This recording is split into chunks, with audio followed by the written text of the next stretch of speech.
Shalom, pemirsa dimanapun berada, dari studio kantor Gereja Masehat ke-7 Daerah Konferensi Minasa dalam program pelajaran Sekolah Sabat dengan tema Bertumbuh dalam Kasih-Nya. Sebelum kita melanjutkan pembahasan kita pada pelajaran minggu yang kelima di triwulan 4 tahun 2022, mari kita berdoa. Bapa di sorga, kami akan mempelajari pelajaran sekolah Sabat minggu yang kelima triwulan yang keempat di tahun 2022. Kami mohon Tuhan mengirimkan Roh Kudus-Mu, mampukan kami untuk mempelajari, menikmati firman Tuhan ini, menjadi pelajaran yang sangat berharga di dalam kehidupan kami. Kami yakin Tuhan bersama dengan kami, dan pelajaran ini akan membawa berkat khusus di dalam pengalaman rohani dan iman kami semua. Terima kasih Bapa. Inilah doa kami di dalam nama Yesus Tuhan dan Juru Selamat kami. Amin. Pemirsa di rumah, judul pembahasan pelajaran sekolah Sabat minggu yang kelima ini adalah kebangkitan sebelum 11 ayat 25 dan ayat yang ke-26. Ayat ini berbunyi demikian. Jawab Yesus, "Akulah kebangkitan dan hidup. Barang siapa percaya kepadaku, ia akan hidup walaupun ia sudah mati. Dan setiap orang yang hidup dan yang percaya kepadaku tidak akan mati selama-lamanya. Percayakah engkau akan hal ini?" Ayat ini memberikan tantangan khusus bagi kita umat-umat Tuhan. Setelah saya mempelajari pelajaran ini, ternyata kebangkitan itu adalah harapan dari setiap umat manusia. Berdasarkan inspirasi daripada firman Allah itu sendiri, bahwa orang-orang benar dikatakan benar-benar akan dibangkitkan dari kematian. Di pelajaran ini ada beberapa tokoh, ada beberapa peristiwa yang disampaikan. Di sini ada Musa, di sini ada seorang wanita atau janda yang ada di Fenisia atau di Sarfat. Ada juga seorang janda perempuan di Sunem. Ada juga janda di Nain. Dan juga ada seorang pemimpin sinagog yang bernama Jairus. Dan yang terakhir pelajaran ini menceritakan bagaimana pengalaman daripada Lazarus, saudara Marta dan Maria. Kalau kita melihat dari tokoh-tokoh ini, ternyata Musa salah satu yang diceritakan di pelajaran ini, yang ketika dia mati, dia bangkit dan dia tidak mengalami kematian lagi. Bahkan informasi Alkitab mengatakan Musa berada di sorga, mewakili orang-orang benar yang mati di dalam kebenaran Tuhan. Bagian yang kedua saya temukan di pelajaran ini, ada pertentangan filsafat tentang tubuh dan roh. Di pelajaran ini saya temukan filsafat Yunani yang mengatakan bahwa ketika manusia itu mati, yang mati itu adalah tubuhnya. tapi roh tetap hidup. Filsafat ini tidak disokong oleh Alkitab. Kita tahu bersama bahwa tubuh itu tidak terpisah dengan roh. Apa yang dimaksud dengan roh? Ajaran yang lalu kita sudah temukan bahwa roh itu sesungguhnya dalam satu bahasa Yunani disebut dengan nepes atau ruah, atau bahasa kita bahasa Indonesia itu sangat jelas, nafas. Nafas atau prinsip hidup yang Allah berikan kepada manusia pada waktu Adam diciptakan oleh Allah lewat debu tanah, dan Allah memberikan prinsip hidup yang dikenal dengan nafas, nefes atau roh itu. Jadi orang yang mati bukan tubuhnya saja yang turut mati, lalu roh melayang-melayang. Roh atau nafas hidup itu adalah kembali pada pemberi. Yang mati adalah tubuh, yang dikatakan Alkitab dari debu tanah kembali kepada debu tanah. Tapi dalam pelajaran ini kita lebih menyoroti kepada kata kebangkitan orang-orang benar ketika mengalami kematian. Nah, kebangkitan orang-orang benar ini adalah hal yang pasti untuk selama-lamanya. Dari satu generasi ke generasi yang lain. Kita sudah melihat contoh Alkitab yang sangat nyata. Mulai dari Musa. Bagaimana Musa itu mengalami kematian, tapi pada akhirnya Musa dibangkitkan. Di dalam Yohanes 11 ayat 25 tadi berkata, "Akulah kebangkitan dan hidup." Yesus memberikan satu pencerahan yang benar tentang kebangkitan orang-orang yang mati di dalam Kristus. Kita lihat pengalaman di dalam buku Lukas 9 ayat 28 sampai 36. Ketika Yesus dimuliakan di atas gunung, dia berdialog dengan dua orang. Yang satu Musa yang mengalami kematian tapi dibangkitkan. Yang satu Nabi Elia yang tidak mengalami kematian dan naik ke sorga. Lalu mereka berdiskusi dengan Yesus ketika Yesus dimuliakan di atas gunung. Dialog ini sangat menarik. Ini buktinya bahwa kebangkitan bagi orang benar itu ada dan pasti. Bagian yang ketiga saya temukan dalam pelajaran ini. Ada dua peristiwa terjadi di Perjanjian Lama. Yang pertama terjadi di daerah Sarfat. Ketika Elia diberikan tanggung jawab Tuhan untuk pergi ke Sarfat karena terjadi kekeringan, kelaparan waktu itu. Elia biasa bertemu dengan seorang janda di Sarfat. Dan memang janda ini memberikan pelayanan yang luar biasa. Di rumah janda ini dia sudah siapkan satu kamar khusus bagi pelayan-pelayan yang mengadakan perjalanan pelayanan termasuk Nabi Elia. Janda ini memiliki seorang anak atau seorang putra. Tapi pada waktu anak ini jatuh sakit lalu meninggal. Ini janda dari Sarfat ini berpikir, saya sudah melayani Nabi Elia. Kenapa Tuhan izinkan anakku harus mati? Waktu itu janda ini bertemu dengan Elia.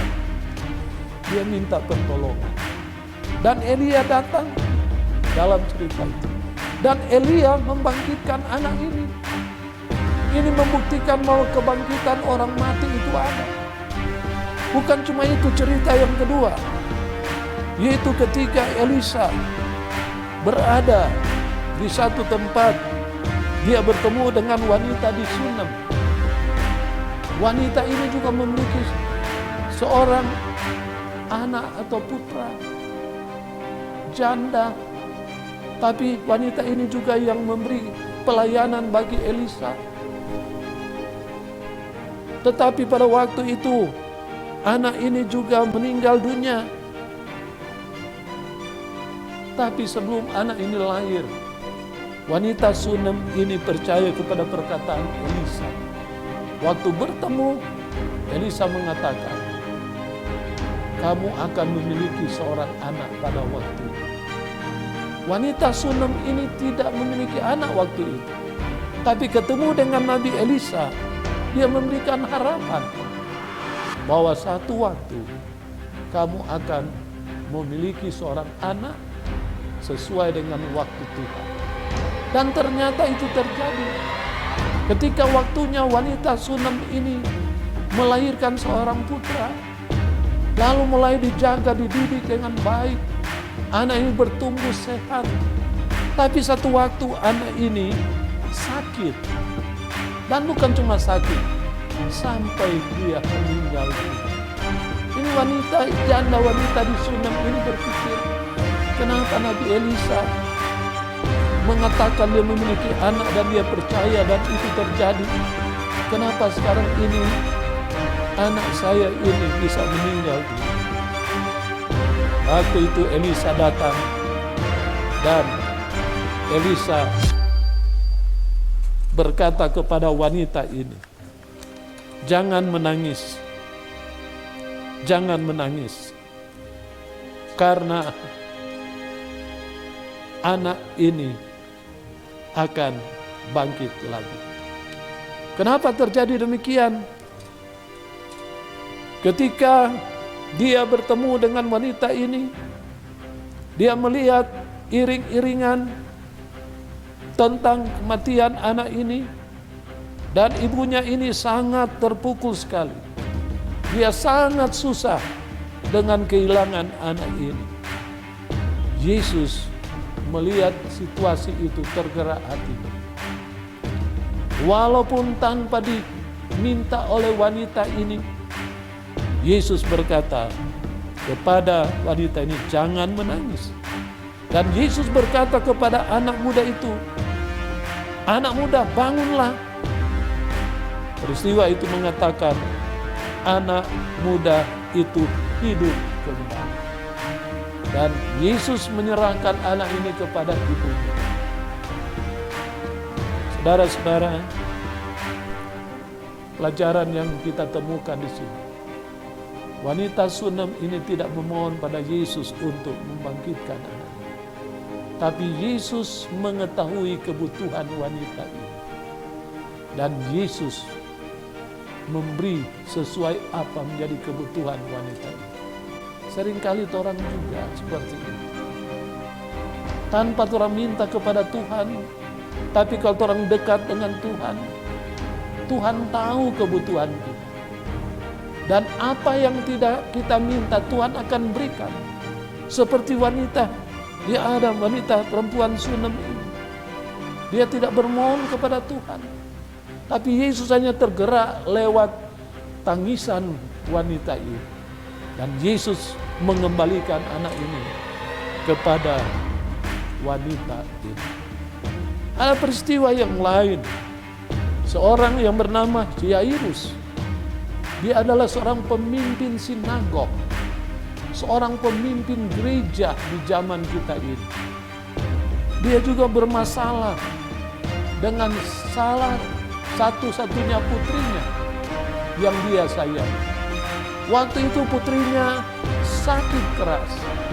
Lalu Yairus, pemimpin sinagog ini, dia berusaha mencari Yesus untuk meminta pertolongan, datang ke rumah dan sembuhkan anak putrinya ini.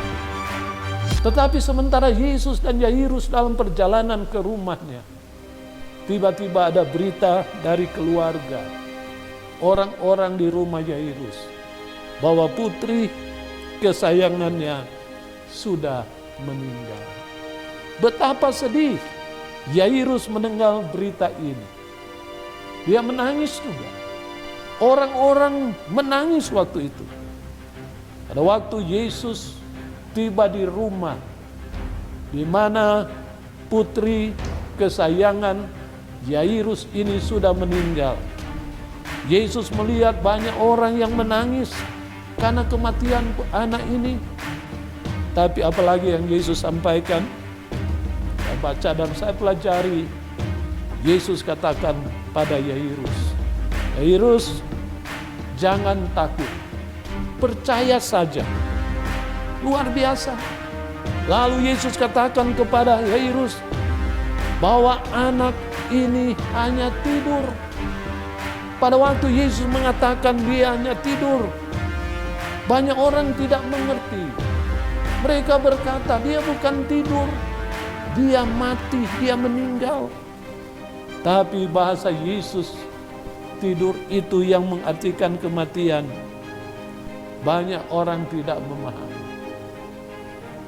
Yesus mengatakan bagi mereka bahwa tidur kematian adalah tidur nyenyak sampai waktu di mana Yesus Sang Pemberi hidup itu akan membangkitkan dia.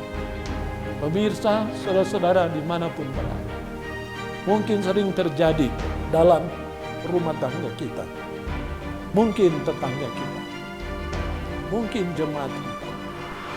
Tapi ingat, kematian itu kata Yesus tidur nyenyak. Hal yang sama terjadi kepada Lazarus, saudara Marta dan Maria. Lazarus adalah teman baik dari Yesus. Waktu berita disampaikan, Yesus belum langsung datang. Nanti 4 hari Lazarus sudah meninggal, Yesus datang di rumah. Yesus katakan kepada Marta bahwa saudaramu itu hanya tidur saja. Saya akan ke sana untuk membangkitkan dia dari orang mati. Yesus katakan pada Marta, percayakah engkau akan hal ini? Dan jikalau engkau percaya, kata Yesus kepada Marta, engkau akan melihat kemuliaan Allah. Saudara-saudara, Marta waktu itu sangat percaya ungkapan Yesus ini. Pelajaran ini mengatakan, ketika Lazarus dibangkitkan oleh Yesus, maka Marta melihat kemuliaan Allah. Waktu Yesus mau membangkitkan Lazarus, dia berdoa singkat dan dia memerintahkan dengan suara yang keras, Lazarus, keluarlah.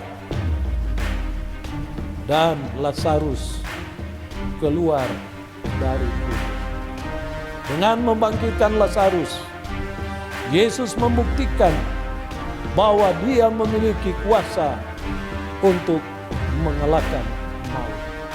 Pemirsa, saudara-saudara dimanapun berada, mungkin situasi ini pernah terjadi dalam hidup kita, mungkin keluarga kita, mungkin saudara kita, teman dan sahabat kita.